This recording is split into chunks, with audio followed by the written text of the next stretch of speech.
तो स्वागत है आप सभी का हमारे चैनल पर। और आज हम बात करने वाले हैं समकालीन दक्षिण एशिया, कंटेम्प्रेरी साउथ एशिया। तो देखिए, जब शीत युद्ध खत्म हो चुका था उसके बाद हमने कई क्षेत्रों को जाना। इसमें एक क्षेत्र था यूरोपीय संघ का, जो हमने यूरोप के विषय में जाना था। उसके अलावा आसियान के बारे में जाना। अब हम दक्षिण एशिया के बारे में जानने वाले हैं। तो देखिए, दक्षिण एशिया में जाने से पहले आपको पता होना चाहिए दक्षिण एशिया रीजन कौन सा है। तो दक्षिण एशिया का मैं पहले मैप दिखाऊंगा। ठीक है, तो ये सामने आप मैप देख रहे हैं दक्षिण एशिया का। और इसमें बेसिकली 8 कंट्रीज़ हैं: अफगानिस्तान, पाकिस्तान, इंडिया, मालदीव, श्रीलंका, भूटान, नेपाल एंड बांग्लादेश। ठीक है, बांग्लादेश जो है, तो ये 8 कंट्रीज़ हो जाती हैं। कुछ लोग चाइना को भी इसमें इंक्लूड करते हैं, कुछ लोग म्यांमार को भी इंक्लूड करते हैं, but they are not the member of SAARC, so they are not the countries of South Asia. तो अब हम सीधा अपने चैप्टर पर चलते हैं और चलिए बात करते हैं अपने दक्षिण एशिया के बारे में। देखिए, दक्षिण एशिया की हमने बात की 8 देश हैं और ये देश बेसिकली काफ़ी संवेदनशील है यहाँ पर इलाका, क्योंकि यहाँ पर झगड़े बहुत ज़्यादा चलते हैं प्राकृतिक संसाधनों के लेकर, या कहें कि जाति धर्म के लेकर। और इसके अलावा कई देशों का आपस में सीमा विवाद भी है। जैसे सबसे प्रमुख भारत पाक सीमा विवाद जो है दुनिया में फेमस है सबसे ज़्यादा। और इसमें बड़ी बात यह है कि दे आर 2 न्यूक्लियर पावर्स। तो भारत पाकिस्तान जैसे 2 न्यूक्लियर पावर्स हैं और इनमें इतना ज़्यादा झगड़ा, तो काफ़ी संवेदनशील एरिया है। तो अब हम आगे चलते हैं, सभी बेसिकली कंट्रीज़ के बारे में अलग से हम जानेंगे। ठीक है,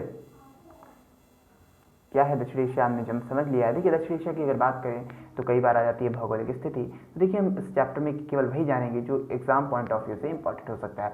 तो देखिए, सबसे पहले दक्षिण एशिया की भौगोलिक स्थिति की बात करें तो ऊपर हम देखते हैं हिमालयन जो माउंटेन है वो देखते हैं, हिमालय का पर्वत है। और नीचे की बात करें तो इंडियन ओशियन, हिंद महासागर। ठीक है, इसके अलावा बंगाल की खाड़ी है, जो पश्चिम की अगर बात करें बंगाल की खाड़ी। और इसके अलावा इधर की बात करें तो अरब सागर है। ठीक है, तो ये बेसिकली इसकी स्थिति है। और इसमें करीबन 8 देश हैं। ठीक है, 8 देश हैं। 2008 में अफगानिस्तान जो है इसका मेंबर बना, साथ ही 8 देश माने जाते हैं इसके साथ में। ठीक है, तो अब हम आगे बढ़ते हैं, इसका पहला टॉपिक समझते हैं। ठीक है, ये देखिए, यहाँ पर एक बात और आपको बता दें। सबसे पहले हम पाकिस्तान के बारे में जानते हैं। देखिए, पाकिस्तान की बात करें तो ये आज तो बहुत ही ज़्यादा बेकार मुल्क हो चुका है, पर इसकी शुरुआत कैसे हुई थी। ये देखिए, भारत से आज़ाद हुआ ये मुल्क है। तो उसके बाद क्या होता है, भारत में एक तरफ लोकतंत्र कायम होता है, पाकिस्तान में भी लोकतंत्र कायम हो जाता है। ठीक है, भारत को ही देखा देखी चलती है, यहाँ पर भी लोकतंत्र कायम होता है। परंतु 1958 में यहाँ का लोकतंत्र भंग हो जाता है, जैसे कि आप सामने देख सकते हैं। 1958 में यहाँ पर लोकतंत्र भंग हो जाता है और जनरल अयूब खान, ठीक है, जनरल अयूब खान जो है शासन की बागडोर संभालते हैं। और उसके बाद करीबन 1969 के करीबन तक याहिया खान जो है वो यहाँ के रहते हैं। ठीक है, याहिया खान आ जाते हैं। फिर बेनज़ीर भुट्टो, ठीक है, 1971 के करीबन बेनज़ीर भुट्टो थी, आपको याद रखना है। और भारत पाकिस्तान के 4 युद्ध हुए, वो सभी हम जानेंगे। तो देखिए, उसके बाद क्या होता है कि यहाँ पर बेसिकली हम कहना ये चाह रहे हैं कि लोकतंत्र और सैन्य शासन दोनों यहाँ पर नहीं, दोनों यहाँ पर रहे हैं। तो लोकतंत्र स्थायी नहीं है यहाँ पर। तो यस बेसिकली इंपॉर्टेंट नहीं है। तो अब हम बात करते हैं कि यहाँ पर क्यों लोकतंत्र कायम नहीं हो पाया है। सबसे पहली वजह जो है इसकी कि लोकतंत्र कायम नहीं हो पाया, तो यहाँ पर धर्मगुरु जो है, सेना, इसका ज़्यादा वर्चस्व है, आपको सभी को पता है। यहाँ पर पैसे वालों का ज़्यादा वर्चस्व है, इसलिए क्या होता है कि वो सत्ता की तख्ता पलट कर देते हैं तुरंत ही। ठीक है, इसके अलावा अगर बात करें तो भारत पाकिस्तान का विवाद भी चलता है, क्योंकि भारत पाकिस्तान विवाद में सेना जो है वो कहती है कि यहाँ पर जो सरकार है, राजनीतिक व्यवस्था है, वो इतनी क्षीण हो चुकी है कि वो भारत से पंगा नहीं ले पा रही, क्योंकि भारत बहुत ही मजबूत राष्ट्र है, आप सभी को पता है। तो देखिए, तो इसलिए वो क्या करते हैं, सेना का शासन ला देते हैं कि हम संभालेंगे भारत को, पर वो भी संभाल नहीं पाते हैं, आपको पता ही है। तो इस प्रकार वहाँ पर जो है शासन जो है स्थायी नहीं है लोकतंत्र का, और लगातार परिवर्तन होते रहे हैं। इस समय अगर बात करें तो लोकतंत्र जरूर है, परंतु ऐसा कहा जाता है कि सैन्य शासन है, परंतु लोकतंत्र अगर औपचारिक रूप से बात करें तो यहाँ पर लोकतंत्र कायम है। तो 2008 के बाद यहाँ पर लोकतंत्र है। ठीक है, 2000 अब मैं यहाँ पर अगर बात करें जनरल अयूब खान, जनरल याहिया खान, परवेज़ मुशर्रफ, यही सब बेसिकली रहे हैं सैन्य संचालक। ठीक है, सैन्य। अब हम आगे चलते हैं और बात करते हैं इसका अगला टॉपिक, जो कि है बांग्लादेश। ठीक है, बांग्लादेश जो है उसका इतिहास पूरा बेसिकली अच्छे से हम जानेंगे, क्योंकि ये इंपॉर्टेंट रहता है। तो देखिए, 1947 में जब इंडिया का पार्टीशन हुआ था तो दे आर 2 पाकिस्तान। ठीक है, 2 पाकिस्तान 2 थे, और एक पश्चिमी पाकिस्तान था, एक पूर्वी पाकिस्तान था। तो देखिए, पूर्वी पाकिस्तान जो था उसको आज बांग्लादेश बोला जाता है, परंतु उस समय वो पाकिस्तान का क्षेत्र था। देखिए, जैसे ही जब पूर्वी पाकिस्तान और पश्चिमी पाकिस्तान का बंटवारा हुआ तो पश्चिमी पाकिस्तान जो है वो वहाँ पर प्रभुत्व जमाना चाहता था। कहाँ पर? पूर्वी पाकिस्तान पर। वहाँ पर पूर्वी पाकिस्तान में भाषा थी बांग्ला, तो वो बांग्ला को दबाकर उर्दू भाषा पर थोपना चाहते थे और इसके साथ ही वो अपना ही हर क्षेत्र में प्रभुत्व रखते थे। ठीक है, चाहे नौकरी की बात करें तो हर क्षेत्र में, और वो काफ़ी पिछड़ा हुआ भी क्षेत्र था और वहाँ पर साक्षरता दर तो बहुत ही ज़्यादा कम थी। तो इसके साथ क्या होता है कि लगातार आंदोलन आते हैं। इस दौर में 1963 में पहले मुस्लिम लीग के सदस्य रहे थे जियाउर रहमान। ठीक है, जियाउर रहमान नहीं, मैं जियाउर नहीं, मुजीबुर रहमान, यस, मुजीबुर रहमान जो थे वो पहले मुस्लिम लीग के सदस्य थे, पर 1963 में उन्होंने अपनी पार्टी जो थी आवामी लीग वो बनाई और आवामी लीग के साथ वो जुड़ गए। आवामी लीग ने वहाँ पर स्वतंत्रता के लिए आंदोलन छेड़ दिया। ठीक है, 1969 के करीबन बहुत ज़्यादा संघर्ष तेज हो गया था। उन्होंने अपनी कई मांगे रख दी थी बंटवारे के संबंध में कि हमारा क्षेत्र जो है अलग कर दिया जाए। लेकिन क्या था कि पश्चिमी पाकिस्तान वाले, तो उनके पास तो ये सब सेना थी, वो सब बंटवारा कैसे कोई देश होने दे सकता है इतनी आसानी से। तो क्या होता है कि 1970 में वहाँ पर चुनाव होते हैं और पूर्वी पाकिस्तान की लगभग सभी सीटें जो हैं उनकी जो पार्टी थी जियाउर रहमान, मुजीबुर रहमान की आवामी लीग, वो जीत जाती है और इससे पश्चिमी पाकिस्तान को गिरफ्तार करवा लेता है मुजीबुर रहमान को। ठीक है, और मुजीबुर रहमान काफ़ी पॉपुलर नेता थे, इनको बंग बंधु कहा जाता था, याद रखना है। तो बंग बंधु जो थे वो काफ़ी पॉपुलर थे, इस वजह से क्या होता है वहाँ पर विद्रोह छिड़ जाता है। ठीक है, अब जब विद्रोह छिड़ जाता है तो वहाँ पर हिंसक आंदोलन हो जाते हैं। पश्चिमी सेना जो है, पश्चिमी पाकिस्तान अपनी सेना भेज देता है और यहाँ पे काफ़ी हिंसक आंदोलन हो जाते हैं। अब क्या होता है कि भारत जो है, इस जो वहाँ पर के लोग थे वो भारत की तरफ पलायन कर जाते हैं, क्योंकि भारत एक शांति प्रिय राष्ट्र है, आप सभी को पता है। तो क्या है, भारत की तरफ पलायन कर जाते हैं लोग और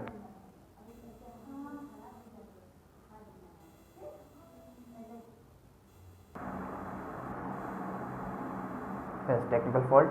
तो हम बात कर रहे थे, तो बंग बंधु के इसमें क्या होता है कि काफ़ी हिंसक आंदोलन हो जाते हैं। इस दौरान लोग भारत में प्रवास कर जाते हैं। अब भारत को मजबूरन जो है पाकिस्तान के लिए जो है, भारत पहले समर्थन कर रहा था, अब औपचारिक रूप से समर्थन होता है। संसद में इंदिरा गांधी ऐलान कर देती हैं कि भारत मदद करेगा बांग्लादेश की, यानी कि जो पूर्वी पाकिस्तान की पूर्वी पाकिस्तान में जो मांगे चल रही हैं उनका समर्थन करेगा। भारत ने जो है अपनी सेना को, वहाँ के जो लोग थे, मुक्ति वाहिनी, यानी मुक्ति वाहिनी था बेसिकली, आपको बुक में नहीं लिखा है, देखिए मुक्ति वाहिनी के जो सदस्य थे उनको ट्रेनिंग देना चालू कर दिया। ये बेसिकली वहाँ के सभी जो हिंसक आंदोलन कर रहे थे, यानी जो सशस्त्र विद्रोह छेड़े हुए थे उनके लोग थे। तो भारत ने इनको जो है पूरी तरीके से सपोर्ट देना चालू कर दिया, उनको सिखाना, लर्निंग सब चालू कर दी थी। ठीक है, सैन्य सहायता, हथियार सब मुहैया कराए थे भारत सरकार ने।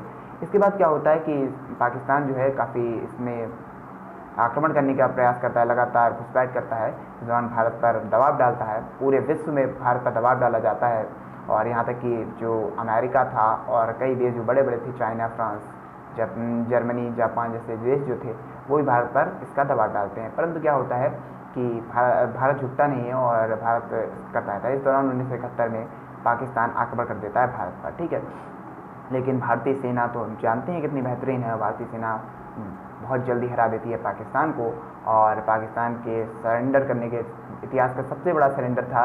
93,000 पाकिस्तानी सोल्जर्स जो थे वो सरेंडर हो गए थे यहाँ पे। ठीक है, तो इतना बड़ा सरेंडर पहली बार हुआ था इतिहास में और इसके साथ ही भारत ने बांग्लादेश को आज़ाद करा दिया। और आज मुजीबुर रहमान जिन्होंने इतना बड़ा यहाँ पर आंदोलन में भाग लिया था, उनको वहाँ का राष्ट्रपिता बोला जाता है और बंग बंधु के नाम से जाना जाता है।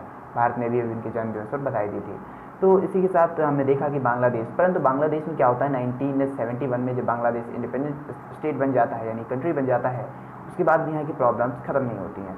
अब प्रॉब्लम्स क्यों नहीं ख़त्म होती हैं, क्योंकि 1975 में आते आते मुजीबुर रहमान क्या करते हैं, संविधान में बदलाव कर देते हैं। क्योंकि पहले अगर बात करें प्रभुता संपन्न और समाजवादी गणतंत्र घोषित किया गया था बांग्लादेश को, परंतु क्या होता है कि 1975 आते आते जो है अध्यक्षात्मक प्रणाली, पहले संसदीय प्रणाली थी, अब अध्यक्षात्मक प्रणाली जो है आवामी लीग के नेता घोषित कर देते हैं। सभी पार्टियों पर बैन लगा देते हैं, केवल आवामी लीग ही सरकार बना सकती है। इस दौरान क्या होता है, हिंसक विद्रोह चालू हो जाते हैं उनके विरुद्ध। किनके विरुद्ध? मुजीबुर रहमान की मैं बात कर रहा हूँ, और उनकी हत्या कर दी जाती है। फिर जियाउर रहमान आते हैं और फिर बेसिकली बात करें इरशाद भी आते हैं। ये आपको याद रखने वाली बातें नहीं है।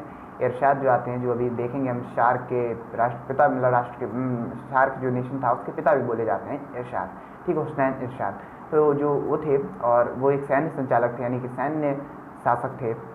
तो इस प्रकार परंतु आपको ये इतनी बात याद रखनी है कि 1991 से वहाँ पर बांग्लादेश में एक स्थायी रूप से लोकतंत्र कायम है, 1991 से। तो काफ़ी सशस्त्र संग्राम छिड़ा और अंततः 1991 में जो है शासन चालू हो गया है लोकतंत्र का। अब हम आगे बात करते हैं नेपाल में राजतंत्र और लोकतंत्र। देखिए नेपाल जो है काफ़ी बार अपने संविधान में परिवर्तन कर चुका है, आप सभी को पता है। और नेपाल की अगर बात करें तो वहाँ पर पहले राजा हुआ करते थे, परंतु 2008 में यहाँ पर राजा का शासन हट गया है। तो देखिए 1990 में क्या हुआ था, एक नए लोकतांत्रिक सरकार का मांग की गई थी यहाँ के लोगों के द्वारा, ठीक है, जो लोकतंत्र के समर्थक थे, ठीक है। अब इसके बाद क्या किया जाए, 1990 के दशक में माओवादी भी छिड़ गए थे, ठीक है, तीनों तरफ से वॉर होने लगी थी। अभी ये आपको मैं जितना बताऊंगा उतना इंपॉर्टेंट होगा। तो देखिए माओ और जो लोकतंत्र समर्थक थे और राजा, तीनों के बीच में संग्राम छिड़ गया था, क्योंकि माओ जो थे वो हिंसक थे।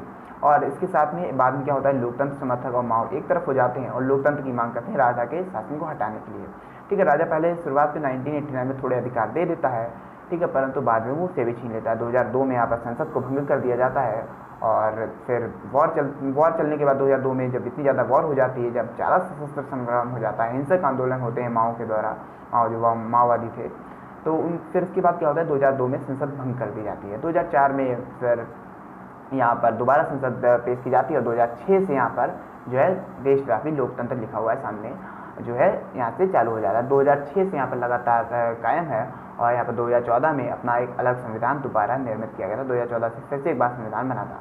अब देखिए अगर बात करें जो औपचारिक रूप से, तो नेपाल को 2008 से गणतंत्र माना जाता है। 2008 से गणतंत्र, अगर आप आता है क्वेश्चन कि नेपाल गणतंत्र कब बना, तो आप 2008 मानेंगे, ठीक है। तो 2008 से और 2014 में लास्ट में बनाया गया था, लगभग 2014 दिसंबर में यहाँ पर एक संविधान जो आज भी चल रहा है, ठीक है, अभी तक। अब हम आते हैं श्रीलंका में जाति संघर्ष। क्लास 10th में आपने पढ़ा होगा NCERT में श्रीलंका के जाति संघर्ष के बारे में, सामाजिक विज्ञान में। अब हम बात करते हैं आज फिर से एक बार। तो देखिए क्या था, यहाँ पर दो बेसिकली धर्म है, एक है जो सिंगलीज लोग हैं, सिन्हालास, और इसके अलावा एक जो है तमिल है, इंडियन तमिल्स, और जो है श्रीलंकन तमिल्स हैं। तो एक कह सकते हैं त्रिगुट है यहाँ पर। तो देखिए सिंहालास ज़्यादा हैं जो कि बौद्ध धर्म फॉलो करते हैं, और उनका ऐसी मांग है कि वो देश के जो हैं बहुसंख्यक हैं, इसलिए उनकी ज़्यादा रक्षा की जानी चाहिए। परंतु जो तमिल लोग हैं वो कहते हैं कि हम अल्पसंख्यक हैं और हमें अलग जो है ज़्यादा अधिकार दिए जाने चाहिए, परंतु इसका सिन्हालास विरोध करते हैं और इसलिए तमिल जो हैं वो एक अलग राष्ट्र की मांग कर रहे हैं। ये जो है तमिल भारत से गए हुए तमिल हैं, ठीक है, तो ये लोग अलग राष्ट्र की मांग करते हैं। तो इनके इसीलिए यहाँ पर क्या है, संघर्ष छिड़ा हुआ है, क्योंकि आबादी आपकी ज़्यादा नहीं है, तो आप अगर अलग राष्ट्र की मांग करते हैं तो मैं भी इसको गलत मानता हूँ तमिल्स की। और इंडियन गवर्नमेंट जो है उस पर लगातार दबाव बनाते हैं, जो भारत के जो तमिलनाडु के तमिल्स हैं वो लगातार दबाव बनाते हैं कि श्रीलंकाई सरकार पर दबाव बनाया जाए। अब इस दौर में क्या होता है, IPKF Indian peace keeping force, आपको याद रखना है, IPKF Indian peace keeping force 1987 में राजीव गांधी के द्वारा वहाँ भेजी जाती है, कि जो एक संगठन था लिट्टे, लिबरेशन ऑफ तमिल, जो है लिट्टे जो है तमिल लोगों ने, भारतीय तमिल लोगों ने एक संगठन बनाया था वहाँ पर सशस्त्र विद्रोह छेड़ने के लिए, उससे बातचीत के लिए भेजते हैं यहाँ पर से IPKF, ठीक है, कौन, राजीव गांधी 1987 में। परंतु वहाँ पर शांति सेना थी, लेकिन पीस कीपिंग फोर्स हमने बताया आपको, परंतु शांति सेना वहाँ पर युद्ध में छिड़ जाती है और इस दौरान कई लिट्टे के लोग मारे जाते हैं और इसका बदला लिट्टे वाले जो है 1991 में राजीव गांधी की मौत से लेते हैं। तो हमने कि किस प्रकार वहाँ पर जाति संघर्ष छिड़ा हुआ है, परंतु अभी ये फिलहाल एंड हो चुका है। इसके बावजूद भी हमने देखा श्रीलंका जो है काफ़ी ज़्यादा इकोनॉमिक डेवलपमेंट में काफ़ी आगे है। अगर साउथ एशियन नेशन में देखें तो इसकी GDP नंबर 1 है और उदारीकरण भी सबसे पहले इसी ने किया था।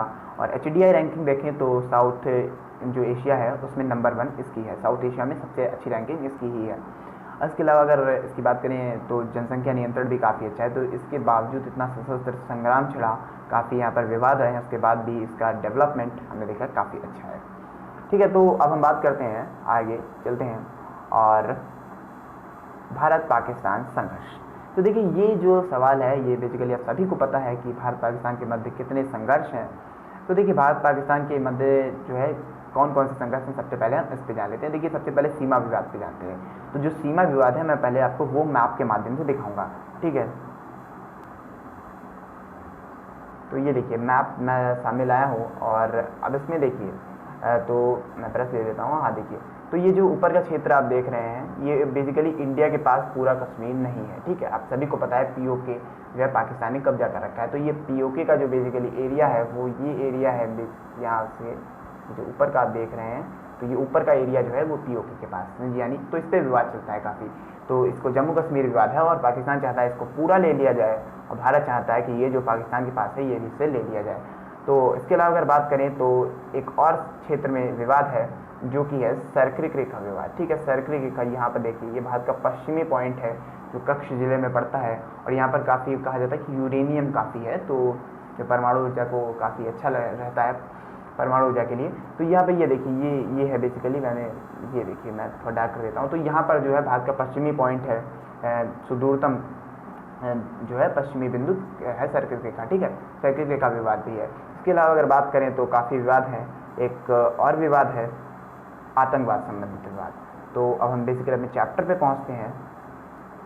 ठीक है, तो क्या है, इसके अलावा एक और विवाद है, वो है आतंकवाद संबंधी विवाद। भारत ऐसा कहता है कि पाकिस्तान जो है लगातार भारत में आतंकवाद फैलाता है, आतंकवाद गतिविधियों को लगातार बढ़ा रहा है, अलगाववाद भारत में बढ़ा रहा है। परंतु पाकिस्तान का ऐसा कहना है कि वो ऐसा कुछ नहीं कर रहा है, और पाकिस्तान में ही भारत जो है आज़ाद कश्मीर जिसे बोला जाता है POK, जिसे वो लोग आज़ाद कश्मीर बोलते हैं, तो उसमें लगातार भारत उकसा रहा है उसको। ठीक है, तो दोनों के बीच विवाद हैं। सभी जानते हैं कि पाकिस्तान नंगा देश है।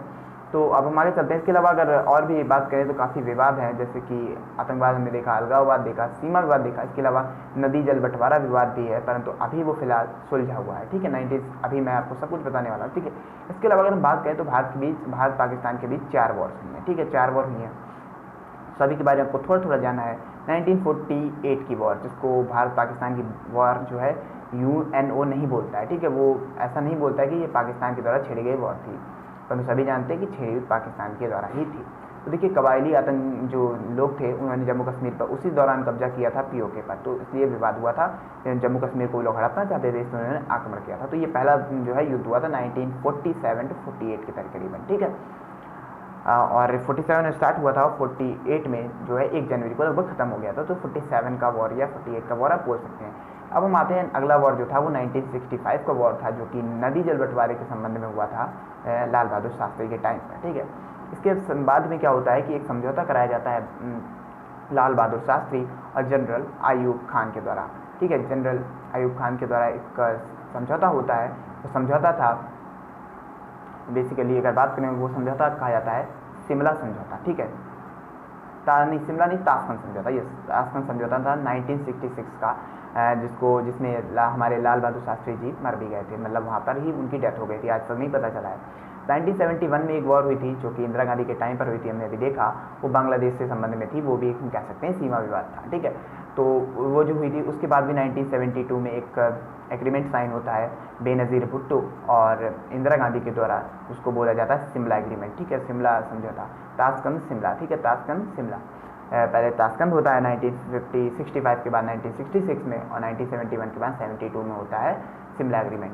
अब इसके अलावा अगर बात करें भारत पाकिस्तान के बीच में एक और वॉर हुई है, जिसको 1999 की कारगिल वॉर बोला जाता है, जो कि पाकिस्तान में द्रास, पाकिस्तान के जो मुजाहिदीन के लोग थे उन्होंने द्रास से को कई जगह पर हमला कर दिया था, मतलब वहाँ पर कब्जा जमा लिया था। फिर भारतीय सेना ने उसे आज़ाद कराया था। करीबन 550 भारतीय जवान शहीद हो गए थे इस युद्ध में, और भारत ने ये युद्ध जीता था बहुत ही बेहतरीन तरीके से। ठीक है, लगभग 15 दिन के करीबन चला था, 13-14 दिन। ठीक है, तो इसमें भारत जीता था। और इसके पहले भी लाहौर बस सेवा की शुरुआत की गई। इस बात पे पहले जो है अटल बिहारी वाजपेयी के द्वारा लाहौर बस सेवा की शुरुआत की गई थी। तो ये बेसिकली 4 युद्ध हैं, 1948 का युद्ध, 1965 का युद्ध, 1971 का युद्ध और 1999 का कारगिल युद्ध। ठीक है, तो हमने जाना पाकिस्तान से संबंध हमारे कैसे हैं, ये तो हम जानते ही हैं सभी। अगर व्यापार के मुद्दे पर बात करें तो कई चीज़ों का व्यापार आज भी होता है, सड़क परिवहन के माध्यम से भारत पाकिस्तान के बीच व्यापार होता है। ठीक है, तो अगर बात करें अंतर निर्यातक है भारत, जो है भारत काफ़ी चीज़ें निर्यात करता है पाकिस्तान। उसके अलावा नमक, जो है सेंधा नमक जिसे बोलते हैं, तो वो पाकिस्तान के द्वारा भारत में भेजा जाता है, मसाले भारत भेजता है पाकिस्तान में। ठीक है, तो ये हमारे बेसिकली पॉइंट रहे थे। इसके बाद अब हम बात करते हैं, थोड़ा सा आगे आते हैं और बात करते हैं भारत और अन्य पड़ोसी देश। ठीक है, भारत और अन्य पड़ोसी देशों की बात करें तो भारत के सभी के साथ हम रिश्ते थोड़ा थोड़ा डिस्कस करते हैं। तो देखिए, बेसिकली क्वेश्चन जो आता है वो इंडिया पाक रिलेशन से ही आता है। तो इंडिया पाक के रिलेशन काफ़ी ख़राब है, आप सभी जानते हैं, तनावपूर्ण है, और लगातार विवाद चलता है। अंतर्राष्ट्रीय मुद्दों पर देखें तो भी लगातार दोनों लोग विरोधी पक्षधर हैं। ठीक है, भारत की जिससे दोस्ती हो जाती है उसकी पाकिस्तान से दुश्मनी हो जाती है, पाकिस्तान से जिसकी दोस्ती होती है उससे भारत से दुश्मनी लेनी पड़ जाती है। ठीक है, तो ये बात करें, और दोनों ही न्यूक्लियर पावर्स हैं, आपको पता है। और 1999 में जब वॉर हुई थी, कारगिल वॉर, तो काफ़ी दुनिया की निगाहें थी कि दोनों देश जो है जो दोनों के पास परमाणु शक्ति है, तो कहीं ऐसा ना हो परमाणु युद्ध हो जाए, परंतु ऐसा हुआ नहीं, दोनों ने सूझबूझ दिखाई थी उस समय। तो अब हम आते हैं भारत और उनके पड़ोसी देशों के संबंध में। तो ये सबसे पहले हम बात करते हैं भारत और नेपाल संबंध पर। देखिए भारत और नेपाल, मैं 2020 में जब ये वीडियो बना रहा हूँ उस समय भारत और नेपाल के संबंध तनावपूर्ण हैं, परंतु भारत और नेपाल के संबंध बहुत मधुर रहे हैं, और परंतु आज की स्थिति जो हो गई है थोड़ी सी तनावपूर्ण हो गई है। भारत जो नेपाल के बीच में सहमति के अगर मुद्दों की बात की जाए तो बेसिकली व्यापार का मुद्दा काफ़ी ज़्यादा अच्छा है, ठीक है। फ्री ट्रेड एग्रीमेंट भी हो रखा है भारत और नेपाल के बीच में, और तो भारत और नेपाल के अगर व्यापारिक संबंध बोले जाएँ तो बहुत अच्छे हैं, ठीक है। आर्थिक संबंध के बात हम इसी में करते हैं, तो भारत काफ़ी आर्थिक सहायता देता है नेपाल को, ठीक है। नेपाल और इसके अलावा भारत और नेपाल में जो है व्यापार परिगमन संधि हुई थी 1950 में, और 1969 में एक और संधि हुई थी व्यापार के संबंध में। और भारत और जो नेपाल है वहाँ पर वीज़ा है, मतलब वीज़ा है, नॉन वीज़ा जो है एंट्री हो जाती है, ठीक है। कोई भी वीज़ा नहीं लगता है, अगर भारत के लोग नेपाल भी जा सकते हैं, नेपाल के लोग भारत आ सकते हैं। इसमें काफ़ी विवाद भी है कि काफ़ी जाली नोट भारत में आते हैं।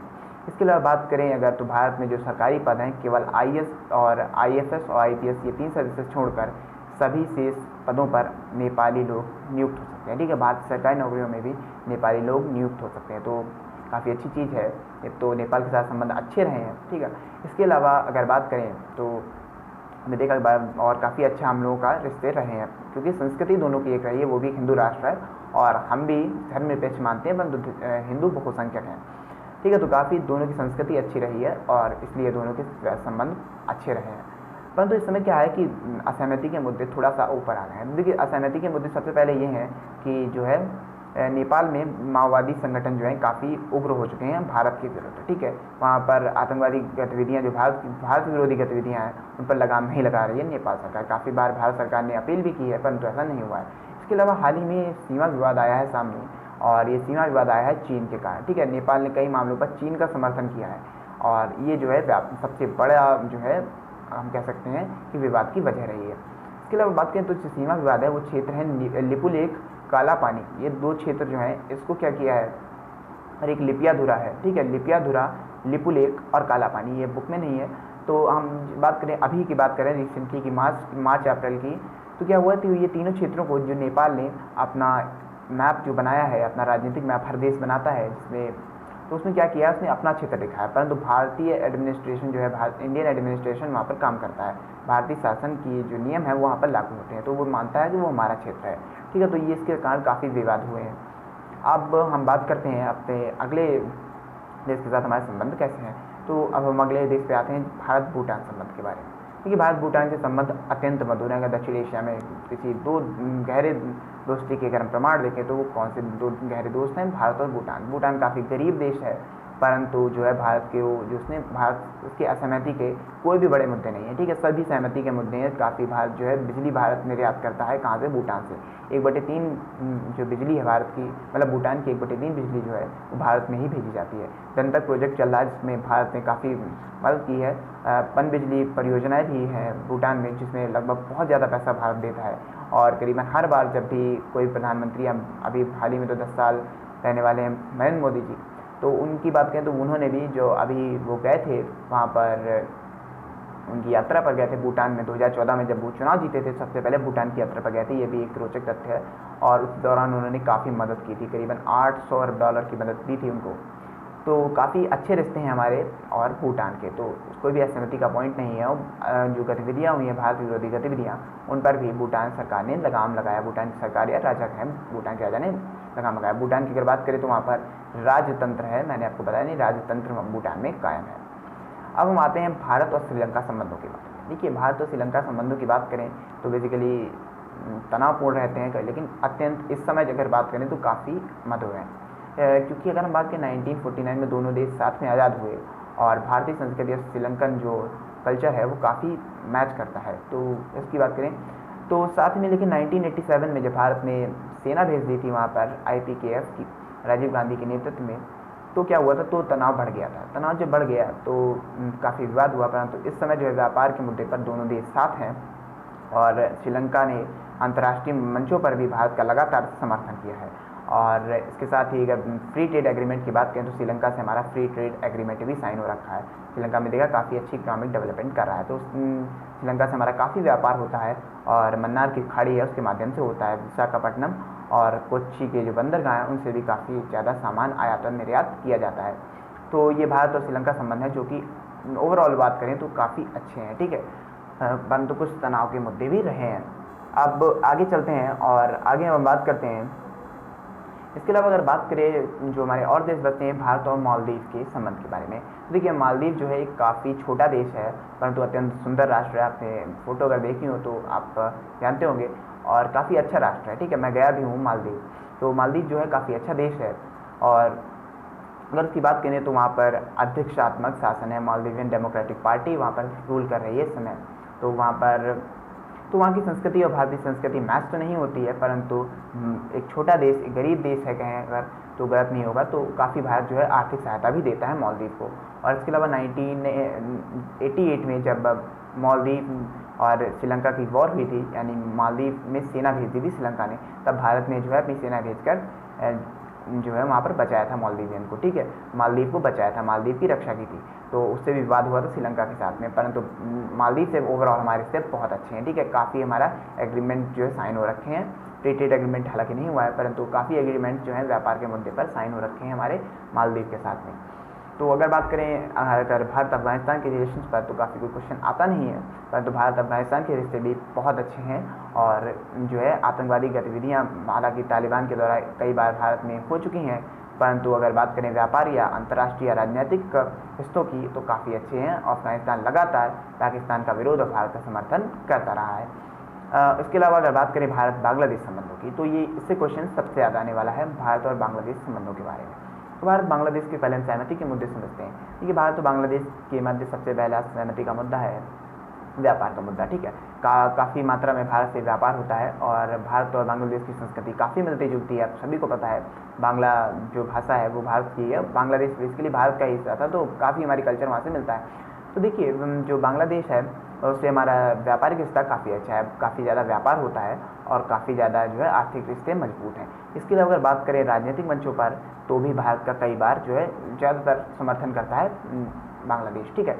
इसके अलावा अगर सैन्य रिश्तों की बात करें तो वो थोड़े से जटिल हो जाते हैं, क्योंकि अब मैं असहमति के पॉइंट बता रहा हूँ आपको। तो देखिए असहमति के पॉइंट सबसे पहला यही है कि जो वो बांग्लादेश है, बांग्लादेश से काफ़ी जो है सैन्य गतिविधियाँ होती रहती हैं भारत के विरुद्ध, ठीक है। वहाँ पर आतंकवादी संगठन भी काम कर रहे हैं और बांग्लादेश की सरकार पर लगाम नहीं लगा पा रही है। इसके अलावा एक प्रवास का मुद्दा है।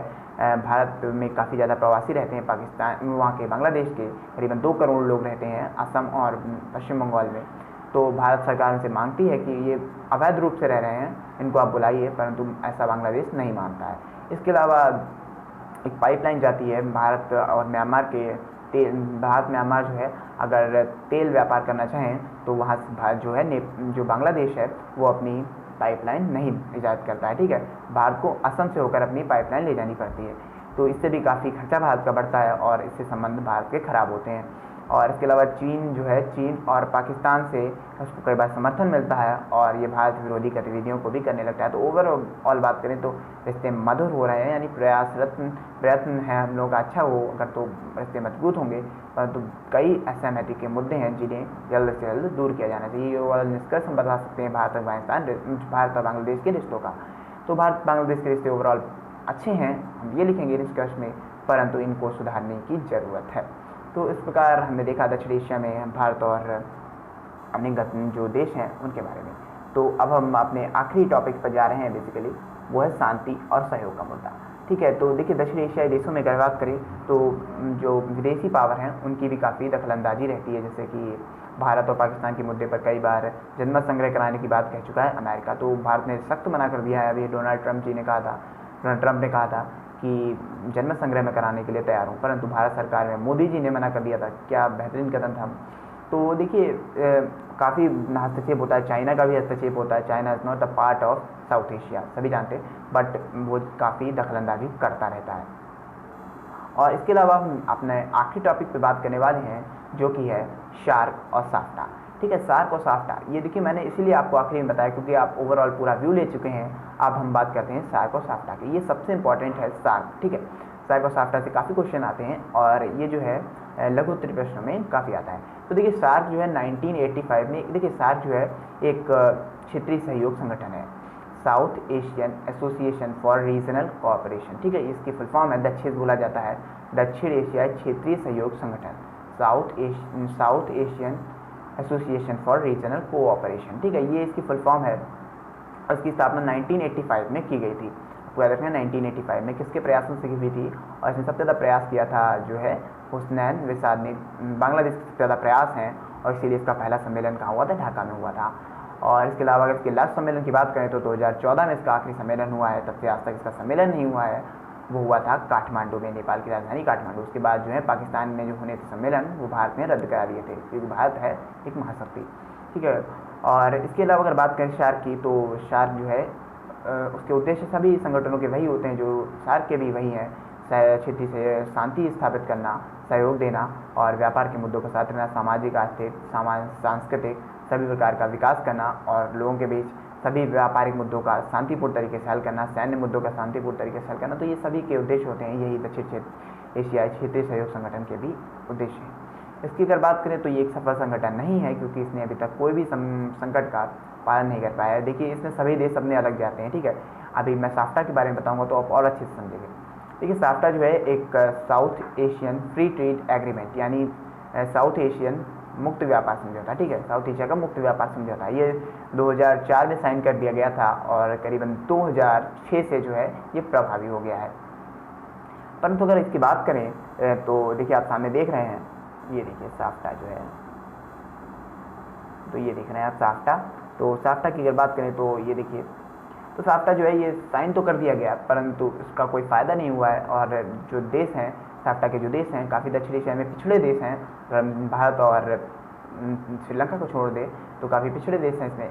तो ऐसा क्या है, तो इस वजह से क्या है कि इन लोगों ने माना नहीं और ऐसा कहा कि भारत जो है उनके बाज़ारों पर जो है नियंत्रण करना चाहता है, इसलिए भारत ऐसा कर रहा है। इसलिए काफ़ी एग्रीमेंट होने के बाद भी ये लोग नहीं मानते हैं। और अच्छे से मैंने आपको बताया कि ये साफ्टा संगठन जो है, साफ्टा जो एग्रीमेंट है वो प्रभावी हो गया था और इसका कोई भी फिलहाल फ़ायदा नहीं हुआ है। परंतु भारत ने अपने जो है म्यूचुअल रिलेशंस काफ़ी अच्छे रखे हैं और सभी से लगभग अलग अलग जो है मुक्त व्यापार समझौते के प्रयास जारी हैं। और मैंने आपको बताया श्रीलंका और नेपाल से हमारा जो है फ्री ट्रेड एग्रीमेंट हो रखा है। इसके अलावा भूटान से भी हमारा फ्री ट्रेड एग्रीमेंट हो रखा है। और इसके अलावा भूटान की बात करें तो भूटान से हमारा नॉन वीज़ा एंट्री भी साइन है, ठीक है, हम बिना वीज़ा के वहाँ भी एंट्री ले सकते हैं। तो इसके अलावा अब हम अपने अंतिम मतलब इस चैप्टर के अंतिम क्षणों में है और मैंने आपको बताया कि यहाँ पर काफ़ी जो है दूसरी शक्तियाँ, बाहरी शक्तियाँ जो हैं वो काफ़ी ज़्यादा प्रभावी रहती हैं। श्रीलंका वॉर, अगर बात करें श्रीलंका मालदीवन वॉर में, उसमें भी काफ़ी फ्रांस का हस्तक्षेप रहा था। इसके अलावा अगर बात करें फ्रांस ने काफ़ी हस्तक्षेप किया था, जब अमेरिका ने काफ़ी हस्तक्षेप किया था तालिबान में, अफगानिस्तान में। तो ये काफ़ी विवादित मुद्दे हैं कि बाहरी शक्तियाँ इतना ज़्यादा क्यों इंटरफेयर करती हैं दक्षिण एशिया में। अगर आपको बताएं तो ये दक्षिण एशिया जो क्षेत्रीय सहयोग संगठन है, ये सबसे बड़ा संगठन है। अगर बात करें क्षेत्रीय संगठनों की तो सबसे बड़ा संगठन है अगर पॉपुलेशन वाइज बात करें तो, क्योंकि इसमें देखिए भारत जो है दुनिया का दूसरा सबसे बड़ा, पाकिस्तान की बात करें तो ये भी टॉप 10 में है, बांग्लादेश की बात करें तो ये भी टॉप 10 में है। तो काफ़ी बड़े बड़े देश इसमें शामिल हैं। तो इसके साथ ही आज का हमारा चैप्टर ख़त्म होता है। और एक बात मैं आखिर में आपको बता देना चाहूँगा कि अफ़गानिस्तान जो है वो इसका 8वां मेंबर बना था 2007 में। 2007 में जो है इसका 8वां मेंबर बना और इसमें भारत के जो है काफ़ी ज़्यादा इसमें प्रयास रहा था, भारत ने काफ़ी ज़्यादा सहयोग किया था। तो अगर इसकी बात करें काठमांडू में इसका मुख्यालय है, किसका, मैं दक्षिण इसकी बात कर रहा हूँ शार्क की। तो इसका मुख्यालय कहाँ है, काठमांडू में, नेपाल की राजधानी काठमांडू में। इसका पहला सम्मेलन ढाका में कराया गया था और अंतिम सम्मेलन जो है नेपाल की राजधानी काठमांडू में 2014 में कराया गया था। इसके अलावा इसके बिल्कुल असफल संगठन है, परंतु इसके प्रयास अच्छे रहे हैं और अगर भविष्य में और ज़्यादा अच्छे प्रयास किए जाएँ तो इसको प्रभावी बनाया जा सकता है। आज के लिए फिलहाल इतना ही, धन्यवाद, आगे मिलते हैं। जय हिंद, जय भारत।